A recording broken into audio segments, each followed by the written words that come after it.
Hi,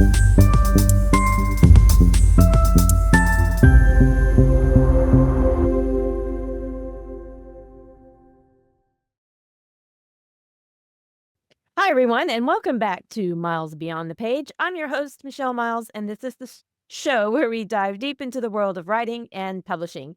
Each week, I sit down with authors from every stage of their journey. We'll explore their creative process, uncover tips and insights, and celebrate the highs and lows of writing life. So grab your beverage of choice and settle in and join me as we go miles beyond the page. Today, I'm excited to host Krysten Lindsay Hager. Did I say that right? Yes. Hi, Kristin. Hi, nice to be here with you. Thank you for joining me today. Krysten Lindsay Hager writes about friendship, dating, self-esteem, fitting in, fame, and values. Her work includes YA contemporary books, new adult, and middle grade fiction. She is the author of the Cecily Taylor series, the Stars and the City series, the Star series, and Landry's True Colors series, and dating it and the dating the it guy. I can't say it. It was a tongue twister. So great. Welcome again. I'm so glad you were able to join me today. We're going to talk about your book, When Stars Collide in the City, which is a young adult contemporary. So tell us a little bit about that book and what inspired you to write it. Well, I love the fake dating trope and I love pop stars. And the character Walker was actually in a previous book. It's an interconnected series, so all the stories are separate, but you see the characters in different books. And he had been dating Paige from Falling for a Star in the City, and they had broken up. They break up right at the beginning of the book, and so he keeps popping in. And when I had written that book, my mom was like, "You got to give Walker his own story." He needs his own story. He's this indie pop star who's just starting out and everything, and he's going through all these things with fame. So I also had a character named Olivia in that book who was a friend of Paige, and so I thought she needs her own story too. So when Stars Collide in the City, you meet Olivia. She is the heiress of the McComb family, and which is like a big family, like the Ford family or something like that. And she's an influencer, and she's got this longtime boyfriend that she's dated all through high school. She's a freshman in college now, and everything is going great. They're putting out this like lifestyle influencer brand. And the night before the launch, he breaks up with her, and Mm, everything is in his name because his father worked the contract. And it's especially humiliating because being in Macomb and having working towards a business degree, the fact that she didn't have her stuff together, that she didn't let her family look over the contracts, it's, oh, she dropped the ball already. And even though she's just 18 years old, that kind of thing hits you like that's the end of your mm, world. right. And so she thought this is the guy she's going to end up with for the rest of her life, the love of her life. So her whole world kind of blows underneath her. And the media scrutiny with her being a Macomb and this influencer. So she has to basically start over. And I love the idea of somebody being broken, but being put back together in an even better way. Mhm. And so she and Walker end up they've known each other for years, but they end up going together because she needs a date to this thing. It's her first time going out. Everything's happened. And Paige says, wouldn't it be great if you could just walk in with Walker and everybody will stop talking about what happened? They'll be like, oh, is she dating him? And then some stuff happens with him.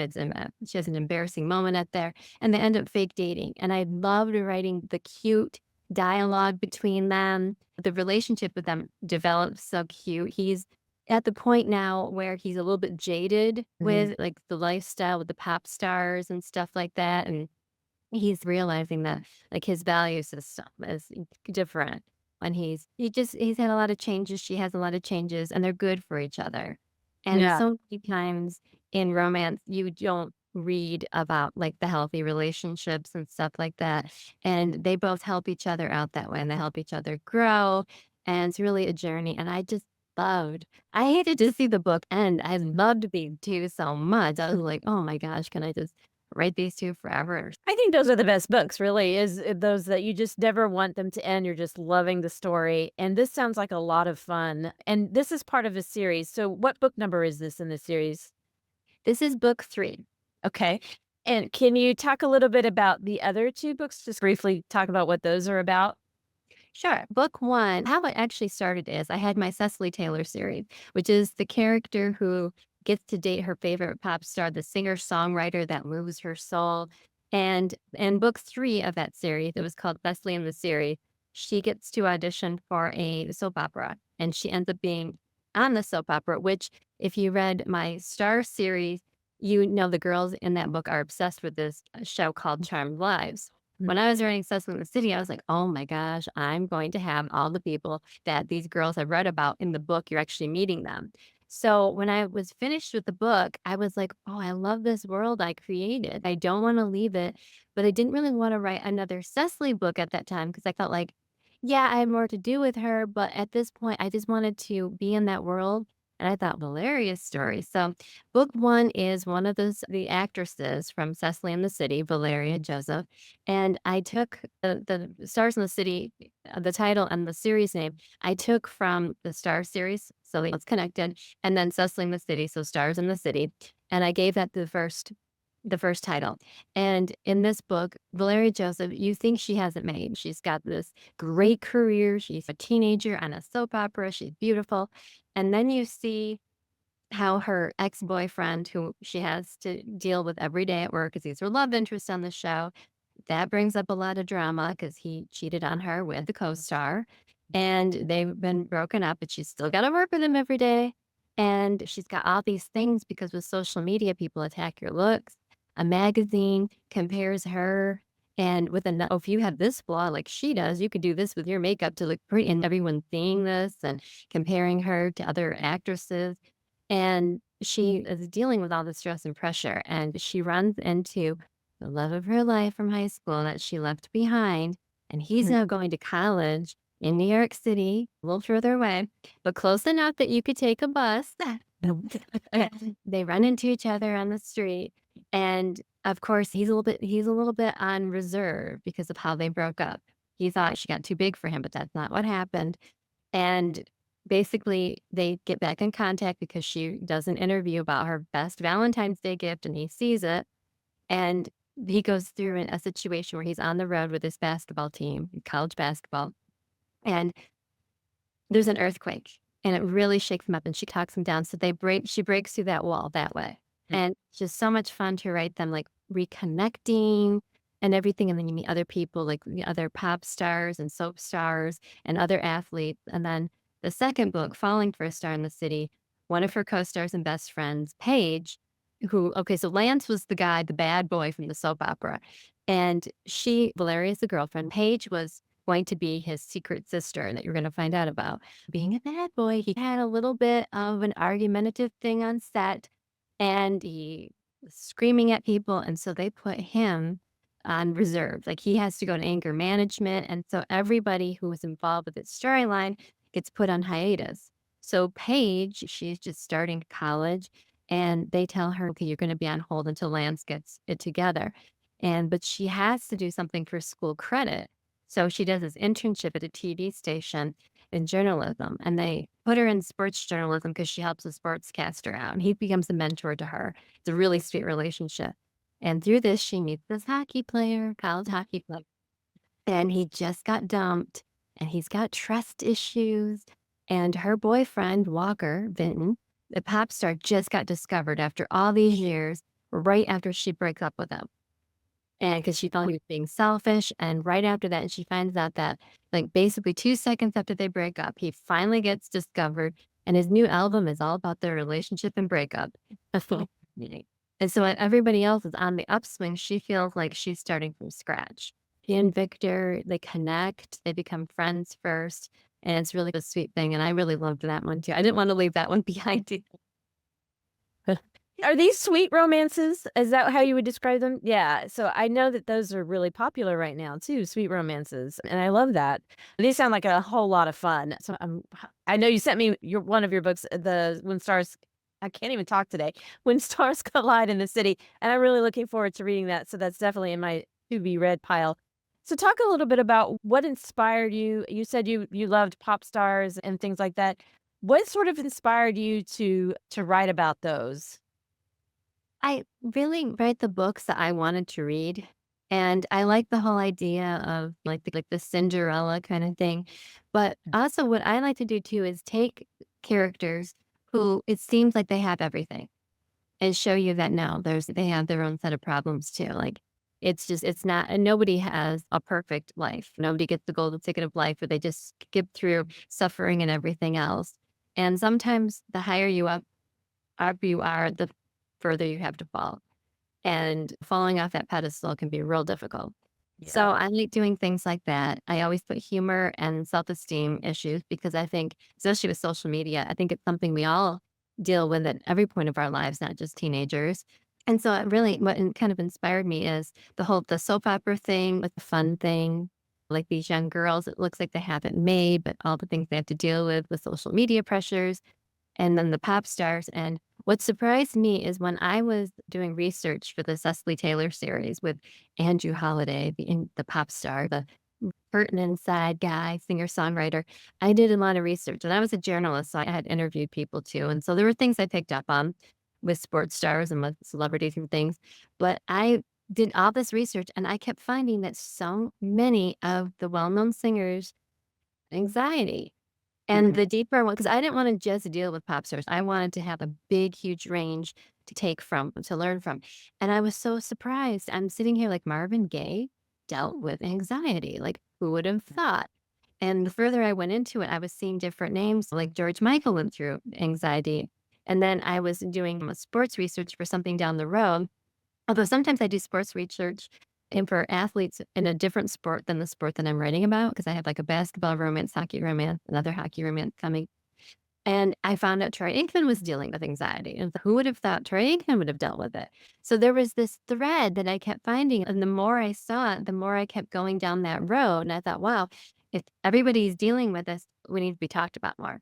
So that became a thing where I wanted each of the characters to go on their own journey. Mm. Walker dealing with anxiety and the pressures of this record company.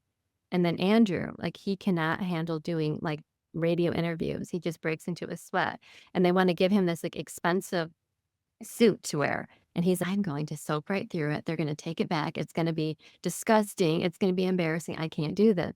And so I wanted to show, like, the real side of fame, all that glitters is not gold. That was what I set out to do, was to make these fun and to show people that, hey, they deal with stuff too.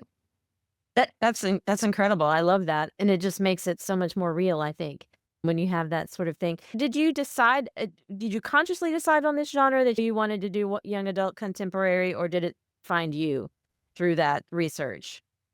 I loved middle grade, upper middle grade, and young adult books growing up. I was obsessed. I remember especially like in 4th grade and 5th grade, I didn't realize like when exactly the new books came out, like on a Tuesday. I just knew that like around the 10th of the month or like the first week, if you went to at that time was B Dalton, like the new books would be there. And all the serious books were really big back then. And so my mom would take me to the store and I'd get my big stack. And sometimes I would just read through the weekend and I would reread these books. I was just obsessed. And so I kept thinking these books really help because when you're going through those preteen years, that is a lot. And I was not the type to go and tell my mom all this stuff because my mother would have gone down to the school, like, "Somebody is talking bad about my daughter. There are mean girls in this class." I was not about to tell that woman that because she would have marched down to that school. So Mm. I had to figure it out on my own. So I would read these books, and they deal with things like that. They deal with mean Yeah. girls and bullying and problems with teachers and parents and all this stuff. So those books became a lifeline for me when things got tough, and so I always, from that moment on, thought I remember closing a book and just kind of holding it or kind of hug the book when you're done and thinking, if I could write a book that made somebody feel the way I feel right now, like understood, seen, that I'm not alone in all this, that wouldn't that be great? And I was in 4th grade when I had that experience and I never deviated. I just knew that's what I wanted to do. From that moment on, I wanted to write. I don't know if I necessarily said, oh, like YA books or whatever. I don't know if at that point I was using the word genre. But I knew at that point, and it never really changed. And then I have written like new adults and like I said, the Mhm. middle grade and some adult contemporary romance. But I think at the heart of it all, no matter what the age group is, the storyline, the journey, and everything is the same. Yes, it is, and I remember reading some of those books. I miss B. Dalton. Mhm. So, what was the very first book you ever or story you ever wrote, and what did you learn from that? The first book I published was called True Colors. That's upper middle grade. a girl in 8th grade dealing with all the preteen stuff that you go through with mean girls, and her 2 best friends, they go to try out for a modeling competition at the mall. Landry does not want to try out for this. Her friends insist she does. And then she gets chosen and they don't. And so she's gotta keep going through to the next thing, to the next thing. It's a modeling reality show. She really doesn't wanna be doing this. And she has anxiety on her best day, so putting her in front of cameras, focusing on her looks, are you kidding me? And so that actually started when the idea for it started in college. Thomas Foster was my professor, and he's written like how to read like an English professor or whatever, very well known. And I did a one-on-one study with him as well as having him as a creative writing professor. And that's where that book started because I thought, I want to write the book that I wanted to read at that age because I had Mhm. written in other creative writing classes, I've written other books where it was what I thought I was supposed to be writing, like the great American novel, Mhm. or write a novella or whatever. And I thought, I'm just going to write this one for fun. And I was surprised how fast it came out of what the idea was fleshing out. And so that was something that I learned like, wow, like that completely changed. Yeah, I had to bring up stuff that I went through as a preteen, not easy. And when I did my first big interview on a morning talk show, they asked me, "Have you gone through that?" And I thought, "Do I want to admit on live TV?" Is there's some embarrassing stuff that Landry goes through at preteens or even now. And I thought, "Oh my goodness," but I thought, "Well, maybe it'll help somebody if I admit to it." So I was like, "Yes." And yeah, I did have a lot of people say, "Oh my gosh, I thought I was the only one who went through this or that." And so I was surprised. And so I think what the big lesson for me was to go through things that are difficult. Like they always say your embarrassing moments are where the gold is, or the things that you struggle with. You're given these struggles for a reason. And then maybe if you can throw a lifeline to somebody and either show them they're not alone or how you dealt with it, it's not easy. And I think in the end, if you can help somebody get through it, Yeah, that you go. yeah, and I was gonna ask, so have you had reader feedback for these types of books that you're writing? Do you hear from girls that are in middle grade, young adults, your books? Yes, I also hear from adults that read it and mothers, grandmothers, aunts that gave the book. Great. Every once in a while, I'll hear somebody that said they bought the book for someone, but then they read it, and oh my goodness.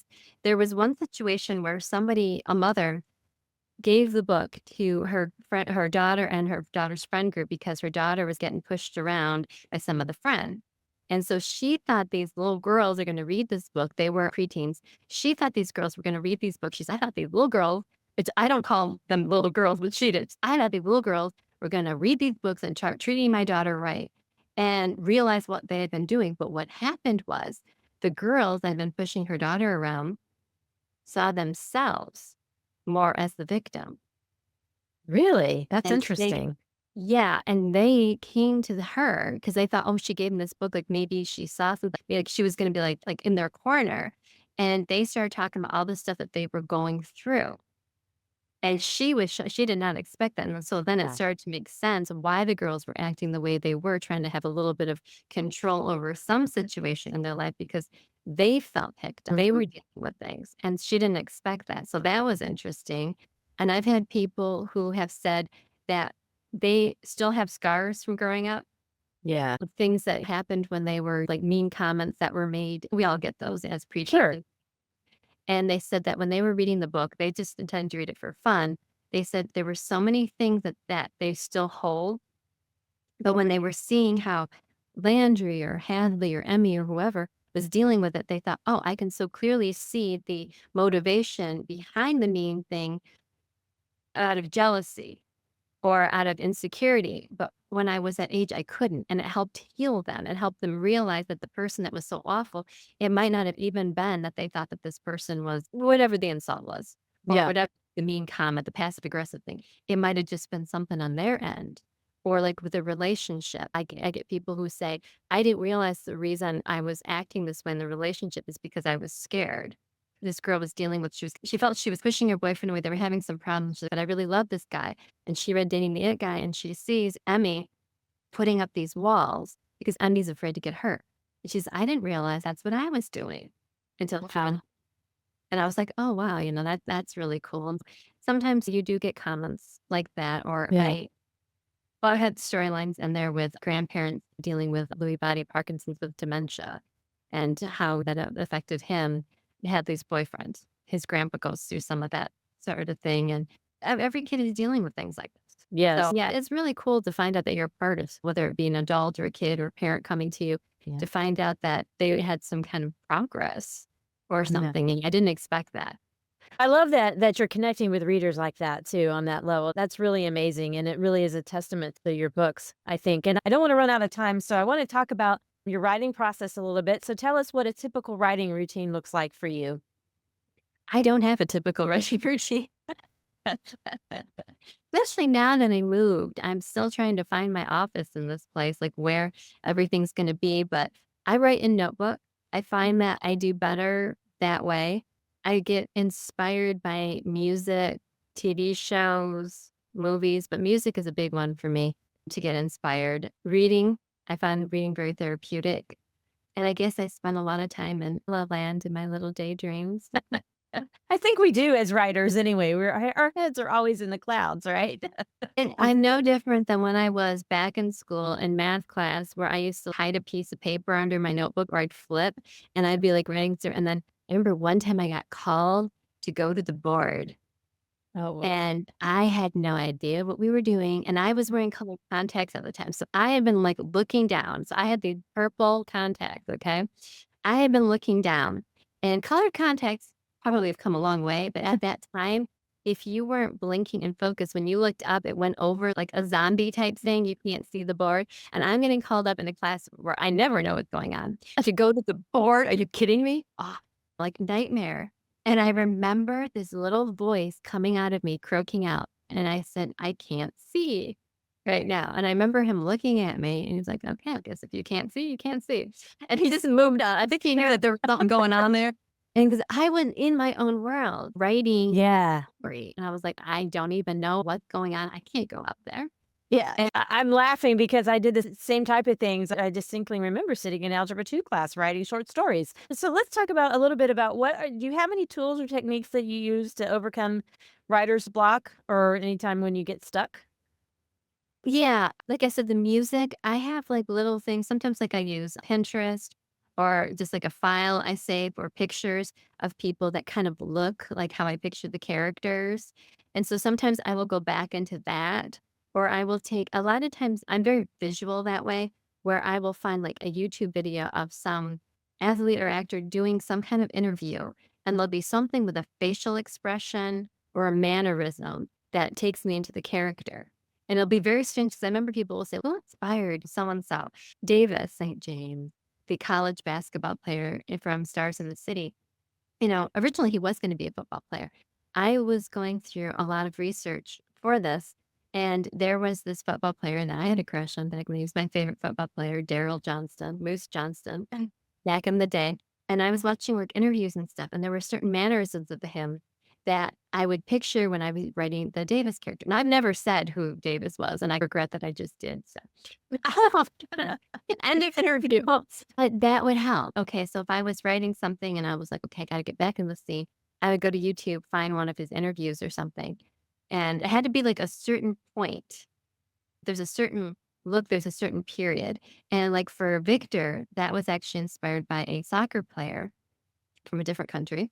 And I would go, there was one particular interview he did way back in the day in a different language that I couldn't even understand. But like I said, the mannerisms, the facial expressions is what I was looking for. And so I would watch this thing and then I would get into, okay, there's Victor. Okay, he's back. And it was crazy because I'm sure if anybody on that team, he hadn't been on that team in years. In fact, he's retired now. They must be wondering, why are the views going up on this YouTube video? Like it's nothing. And I would just be watching it because it was like, okay, and when I'd see him move, and then I could picture Victor moving. And the Yeah. same with Davis. Like I would see these facial expressions of Daryl, and it was like, okay, now I can see Davis in my mind and stuff like that. So that helps me overcome writer's block. That and music, tapping into certain things like that. There are certain singers and songwriters in particular that really like I can connect with. George Michael. Mariah Carey, when she writes a heartbreak song, Can't Let Go, that takes me right back there. There's a singer, Marina, who wrote Flesh and Bone about self-image. and dealing with what people think, like her life is perfect or whatever. That one is very inspiring. I have these playlists and everything, and sometimes I make them public so that like the readers can see what inspired. That's great. Playlists are a lot of fun too. Let's talk a little bit about your publishing journey. Can you share your journey to publication? And I think you said in your note, you're a hybrid author. Is that correct? Or did I Yes. get that? Yeah. So talk a little bit about that.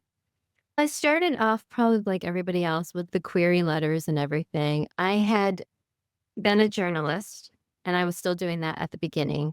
And we moved overseas, and at that time, you had to send a whole manuscript out. It was very difficult. So at that time, and I think still now, they tell you should be trying to get other things published before you're trying to get a book. Get yourself out there, get a platform. So I was doing a lot of freelance. And when I moved back to the United States, at that time, newspapers were going through some stuff. And so there weren't a lot of freelance opportunities. And the one that I'd been offered was like for sports stuff. And I thought, do I want to go back to that? 'Cause I'd done some of that before, and I thought, "I'm not sure." And so I thought this would be like a chance for me to really focus on the books for a while. So I went full force. You know how they say that you can really only do 3 things well, and they really narrow it down, like, you can't say your 3 things are gonna be family, work, and let's say health, because family needs to be broken down to if you're married, your kids, your parent, you really have to break it down. So I went full force the writing, and I started focusing on the book that became Falling for a Star in the City, and then True Colors was pretty much finished, and I wasn't sending it out at that point because I was focusing on the writing of that one and then another book, Next Door to a Star, so I was focused on that, and I happened to go so this was a couple years I happened to go to a book signing, and it was a football player, Tim Green, and he was doing middle grade books at the time, and so I had read his nonfiction book many years ago. And so I wanted to talk about that. And so they had the question and answer period. Of course, you get a few people, but then there's always that like dead silence part where people are afraid to raise their hand. But me being a former reporter, oh my gosh, no one's answering questions. It's my turn. So I'm like, my hand was up in the air like 5,000 times. And so I was asking all these questions. I'm like, can I ask about this book that you wrote? Can I ask about some like your playing days and this and that? And so when it was my turn to get my book signed, we talked for a while. And he was asking me about like my writing or whatever. And I don't even remember how it came up. And I was telling him about like this one book and like gonna have a football team in it and like different things I was doing. And he says, "But do you write middle grade too?" Because that's what he was there for. And he said, "You write middle grade too?" And I said, "Yeah." And I said, "But I haven't sent that out." And we sent it out. And I don't know why I took that as okay, I'm going home immediately and sending it out, but I did. And I went home and I was like, I need to send this out again. So that was October 2013. That December, I got an email. I think I sent it just to 2 places, maybe 3, and I got a contract, and I hadn't sent it out in Awesome. a while because people I always hear that story, and they think that I sent it out 2 places and I got picked up. No, that's not. And so that's how it began. That's Tell wonderful. I love that. So we are running out of time, if you can believe it. So tell us very quickly where we can find you and your books online. My website is KrystenLindsay.com, and Kristin with a Y, and you can find me on Instagram, Threads, X, everything at Krysten Lindsay, and then on Facebook, Krysten Lindsay Hager. And pretty much I'm on social media a lot to interact with people. I'm trying to cut back. But yeah, KrystenLindsay.com is probably the best way to find out what's coming, what's new, and things like that. Great. And all of these links will be in the description of the podcast as well, so people can find you and connect with you online. So just a very brief wrap up. I just thank you so much for joining me today, Kristin. I really appreciated you sharing your writing journey and your publishing journey and everything.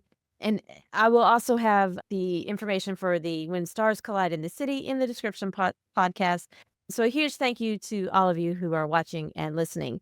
If you enjoyed today's episode, don't forget to give it a thumbs up, leave a comment, and share your favorite part of the conversation.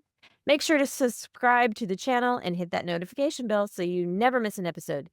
Thanks for joining us. Until next time, keep dreaming, keep writing, and I'll see you miles beyond the page. Thanks for joining me on Miles Beyond the Page. If you enjoyed this episode, be sure to subscribe and leave a review. If you're an author and want to be a guest, visit michellemiles.net/podcast to apply. Keep writing, keep dreaming, and I'll see you next time.